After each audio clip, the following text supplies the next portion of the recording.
आज के इस विश्लेषण में दुनिया के सबसे बड़े राजनीतिक संगठन की कार्यप्रणाली को बिल्कुल निष्पक्ष होकर डिकोड किया जाएगा।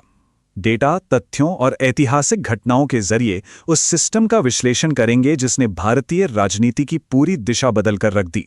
पूरी चर्चा का फोकस इस बात पर होगा कि कैसे अमित शाह की रणनीतियों ने एक राजनीतिक दल को एक वृहद चुनाव लड़ने वाली मशीन में तब्दील कर दिया। अब इस विशाल पार्टी के आज के आकार को समझने के लिए 2019 के एक बहुत ही हैरान करने वाले आंकड़े पर गौर करना जरूरी है। 18 करोड़ 180 मिलियन। ये कोई आम आंकड़ा नहीं है, बल्कि एक ऐसे अभूतपूर्व विस्तार की शुरुआत है जिसने संगठन को स्थानीय स्तर से उठाकर ग्लोबल स्केल पर पहुंचा दिया। इस पैमाने की भव्यता को अगर एक और तरीके से समझा जाए तो पूरी पृथ्वी पर केवल 7 ही ऐसे देश हैं जिनकी कुल आबादी इस संगठन के आंतरिक सदस्यता आधार से अधिक है। एक पूरी की पूरी डेमोक्रेसी जितनी बड़ी पार्टी। ये पैमाना सोचने पर मजबूर कर देता है कि आखिर इतनी बड़ी संरचना को खड़ा कैसे किया गया और वो कौन सी नीतियां थीं जिन्होंने इस विशाल नेटवर्क को एक धागे में पिरोया। तो इस मशीनरी की नींव कैसे रखी गई? आइए जमीनी स्तर से शुरू हुए इस 40 साल के सफर पर एक नजर डालते हैं।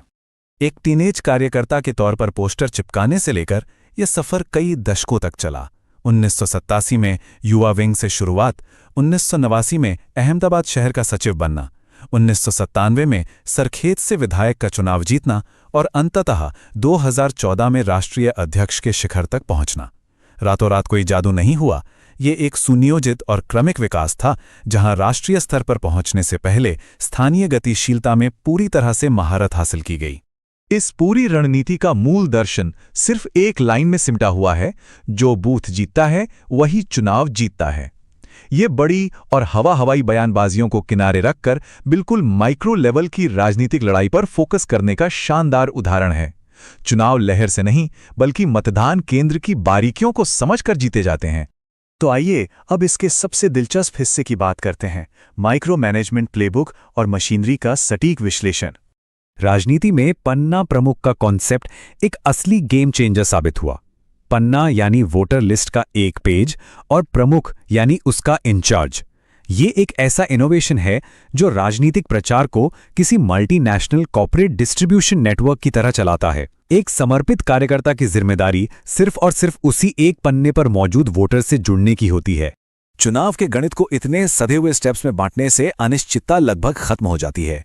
पिछले जीत प्रतिशत के आधार पर बूथों को ए, बी और सी कैटेगरी में बांटा जाता है।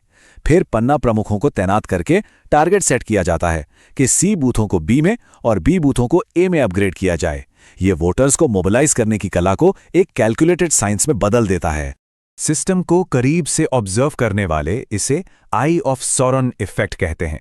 मतलब एक ऐसा माहौल जहां निरंतर जवाबदेही होती है। रात के समय भी चेकिंग और डेटा के आधार पर हर एक लोकल मेट्रिक की टॉप लीडरशिप द्वारा लगातार निगरानी, ताकि संगठन का एक भी पुर्जा सुस्त ना पड़े। और इसी सिस्टम को हमेशा एक्टिव रखने का काम करती है विस्तारक योजना। 4 लाख ऐसे डेडिकेटेड वर्कर्स जो सिर्फ चुनाव के वक्त नहीं बल्कि साल भर बूथ लेवल के वोटर्स से जुड़े रहते हैं। इसका सीधा सा मतलब है कि मशीनरी कभी सोती नहीं है। चुनाव से कुछ हफ्ते पहले जागने के बजाय पार्टी हमेशा इलेक्शन मोड में रहती है। तो ये थ्योरी जमीन पर कैसे उतरी?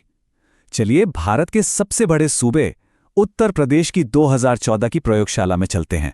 ये डेटा खुद सारी कहानी बयां कर रहा है। 2009 के कमजोर प्रदर्शन से लेकर 2014 में 80 में से 73 सीटों पर बम्पर जीत। राज्य के प्रतिनिधित्व में ये एक ऐतिहासिक और बहुत ही बड़ी छलांग थी। इसने साबित कर दिया कि ये माइक्रो लेवल की नीतियां कितने बड़े पैमाने पर नतीजे ला सकती हैं। आखिर इस ऐतिहासिक जीत के पीछे मैकेनिज्म क्या था?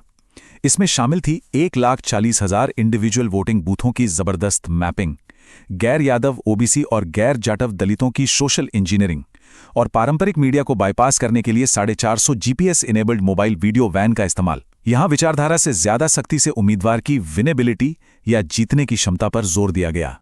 इस पूरी कवायद में एक बहुत ही स्मार्ट काम किया गया।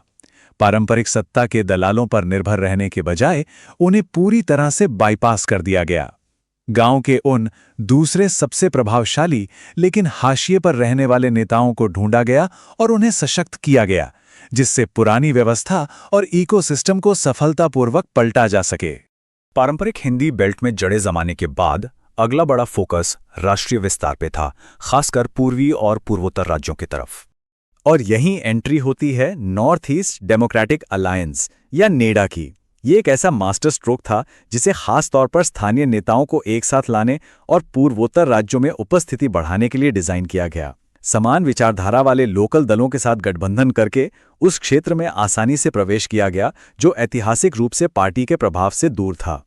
इस गठबंधन की रणनीति कितनी असरदार रही, ये आंकड़े साफ बताते हैं। पूर्वोत्तर में लोकसभा सीटों की कुल संख्या सिर्फ एक चुनाव चक्र में दोगुने से अधिक हो गई।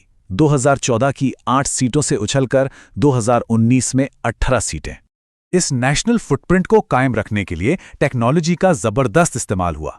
एक पारदर्शी tech based missed call membership drive launch की गई। जिन 7 राज्यों में पार्टी कमजोर थी वहां के लिए खास रणनीतियां बनी। पश्चिम बंगाल, उड़ीसा और तेलंगाना में विस्तार पर पूरा जोर दिया गया और सबसे बड़ी बात, प्राइमरी सदस्यों को एक्टिव रिक्रूटर में बदल दिया गया। यानी समर्थक अब सिर्फ समर्थक नहीं बल्कि पार्टी के नए नोड्स बन गए।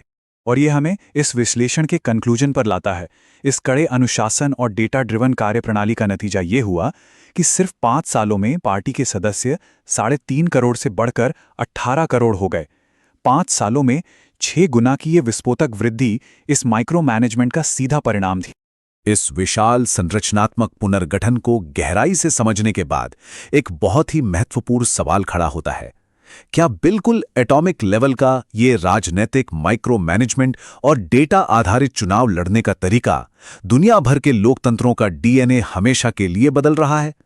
ये एक ऐसा सवाल है जो भविष्य की राजनीति को समझने के लिए बेहद जरूरी है। हमारे साथ जुड़े रहने के लिए बहुत बहुत धन्यवाद। देखते रहिए एनई हिस्ट्री चैनल को सब्सक्राइब कीजिएगा। धन्यवाद।